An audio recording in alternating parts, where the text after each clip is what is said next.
Actually काय आहे, cancer म्हणजे आता डोळ्याला दिसणारी जी गाठ आहे, म्हणजे तोंडाची असू दे, ब्रेस्ट कॅन्सर असू दे, ती आपण सर्जरी केल्यावर पूर्ण आपण काढून टाकतो.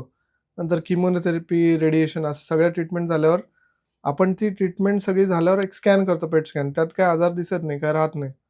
पण डोळ्याला न दिसणाऱ्या काही कॅन्सरच्या पेशी म्हणजे कॅन्सर सेल्स बॉडीमध्ये असतात.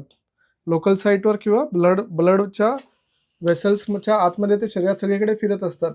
मग ते जेव्हा फिरत असतात ते मायक्रोस्कोपिक सूक्ष्म कणांमध्ये असतात, जे की कोणत्याच स्कॅनमध्ये डिटेक्ट नाही होऊ शकत. म्हणून स्कॅन आपण सगळी ट्रीटमेंट झाल्यावर स्कॅन करून बघतो, तेव्हा असं दिसतं की कुठेच कॅन्सर राहिलेलं नाहीये. म्हणजे कॅन्सर पूर्णपणे गेला आहे.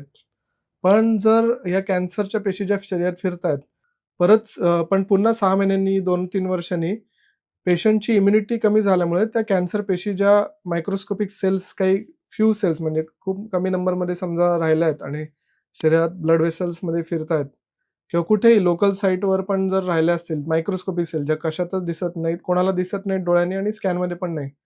तर त्या सेल्स पुन्हा ग्रो होऊ शकतात. हे एक कारण आहे परत येण्याचं. त्यामुळे रेग्युलर फॉलोअप ट्रीटमेंट जरी सगळी संपली, म्हणजे सर्जरी, किमो सगळं संपल्यावर सुद्धा एव्हरी 1 मंथली, 2 मंथली फॉलोअप करणं गरजेचं आहे. कारण तो जर पुन्हा डिटेक्ट जरी झाला, तरी तो पुन्हा ट्रीटमेंट करून पुन्हा कंट्रोल होऊ शकतो.